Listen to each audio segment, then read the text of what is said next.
पंजाब के पहाड़ों में एक खूबसूरत गांव था। वहां से कश्मीर की ऊंची ऊंची पहाड़ियां दिखाई देती थीं। उन्हीं पहाड़ों में एक छोटा सा गांव था जिसका नाम रामपुर था। पहाड़ी इलाका होने के कारण लोगों के घर एक दूसरे से दूर दूर थे। गांव में मुश्किल से 40 घर थे। गांव में रामू नाम का एक नाई रहता था। रामू बहुत अच्छा, सीधा साधा और भगवान पर विश्वास रखने वाला आदमी था। उसकी अच्छाई के कारण गांव के लोग उसकी बहुत इज्जत करते थे। रामू के 2 बच्चे थे। रामू की पत्नी भी बहुत समझदार थी। रामू अभी पूरी तरह से जवान भी नहीं हुआ था कि उसकी जिंदगी में एक बड़ा दुख आ गया। उसकी पत्नी का देर रात अचानक निधन हो गया। सर्दियों का समय था, उसे निमोनिया हो गया था। गांव के वैद्य को दिखाया लेकिन कोई फायदा नहीं हुआ। रामू को उसे अस्पताल ले जाने का मौका ही नहीं मिला। पत्नी की मृत्यु के बाद रामू की तो दुनिया ही बदल गई। बच्चे उस समय ज्यादा बड़े नहीं थे। सबसे बड़ा बेटा 12 साल का था। अब रामू रोज घर का काम भी करता और बाहर जाकर पैसे भी कमाता। गांव के लोगों ने उसे दूसरी शादी करने की सलाह दी, पर रामू ने मना कर दिया। रामू पूरे दिन बहुत मेहनत करता, पर इतना ही कमा पाता कि बस 2 वक्त का खाना मिल सके। गांव वालों ने रामू की कुछ मदद की, लेकिन गांव वाले भी कब तक मदद करते।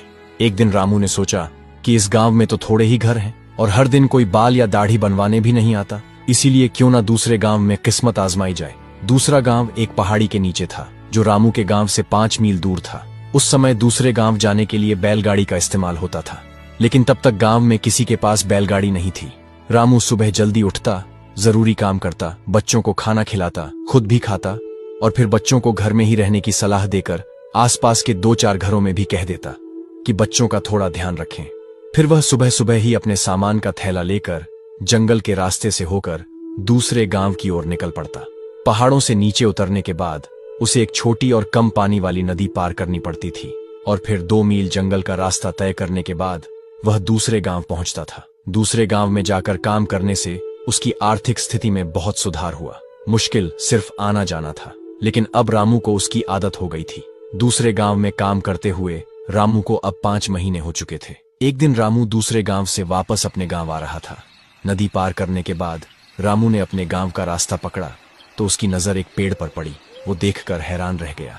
पेड़ की डाल पर बैठी एक खूबसूरत जवान औरत रामू को बहुत प्यार से देख रही थी। रामू उसे देखकर डर गया। वो जल्दी जल्दी आगे बढ़ने लगा तो पीछे से एक गंभीर आवाज आई, रुको रामू। ना चाहते हुए भी रामू रुक गया। औरत फुर्ती से कूदकर नीचे उतरी और रामू के पास पहुंची। रामू उससे बोला, तुम कौन हो और मुझसे क्या चाहती हो? वो औरत बोली, मेरा नाम रमा है, मैं जामनगर में रहती हूँ। रामू सोचने लगा कि जामनगर नाम का तो कोई गांव आसपास है ही नहीं।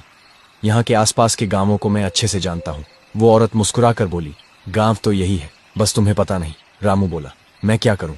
वो औरत बोली, रामू, मैं तुम्हें हर दिन यहाँ से जाते हुए देखती हूँ। आज तुमसे बात करने का मन चाहा तो चली आई।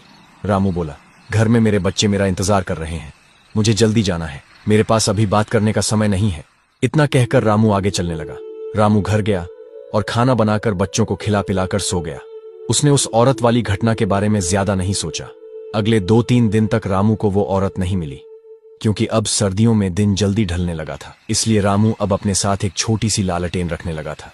5वें दिन फिर वो औरत रामू को उसी जगह पर मिली। आज रामू को वो औरत लालटेन की रोशनी में थोड़ी डरावनी लग रही थी। एक पल के लिए तो रामू डर गया और बोला, मेरा रास्ता छोड़ो, क्या बात करनी है तुम्हें? इस समय घर से निकल आती हो? क्या तुम्हें घर वाले रोकते टोकते नहीं? औरत बोली, मुझे कौन रोक टोक सकता है? रामू ने कहा, तो फिर तुम्हारे घर वाले लापरवाह हैं। वो औरत बोली, रामू, मुझे कोई रोक ही नहीं सकता, मैं तुम्हें दिल से पसंद करती हूँ। मैं तुम्हें पिछले 2 महीनों से यहाँ से गुजरते देख रही हूँ। जब मैंने तुम्हें पहली बार यहाँ से गुजरते देखा तो देखती ही रह गई थी। रामू ने कहा, मेरे 2 बच्चे हैं, मेरे पास इन बातों के लिए बिल्कुल समय नहीं है। औरत बोली, रामू, तुम कुछ मत कहो, मैं तुम्हारे बारे में सब जानती हूँ, क्या तुम मुझसे शादी करोगे? उसकी ये बात सुनकर रामू हक्का बक्का रह गया।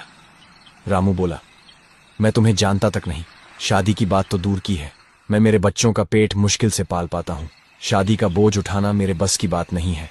औरत बोली, रामू, अगर तुम मुझसे शादी कर लोगे तो तुम्हारे घर की हालत अच्छी हो सकती है। रामू ने कहा, अरे वाह, तुम्हारे पास क्या अलादीन का चिराग है जो तुमसे शादी करते ही मैं अमीर हो जाऊंगा। औरत बोली, सोच लेना रामू, मैं तुम्हें कल यहीं मिलूंगी। इतना कहकर वो औरत पेड़ों के झुंडों में गायब हो गई। रामू भी बड़बड़ाते हुए अपने रास्ते चला गया और सोचने लगा, लगता है ये पागल हो गई है। अगले दिन फिर उसी जगह वो औरत रामू से बोली, रामू, तुमने क्या सोचा? रामू बोला, तुम्हें मुझ में क्या नजर आया?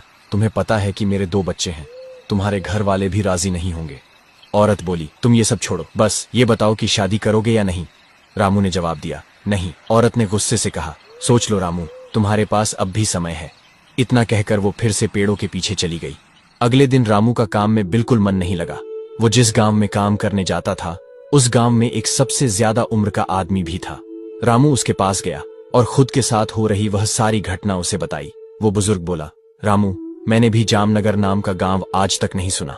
बुजुर्ग ने कहा, अगर आज वह औरत तुम्हें मिले तो उसे बातों में उलझा कर रखना और उसकी आंखों को ध्यान से देखना, वह अपनी पलकें झपकती है या नहीं।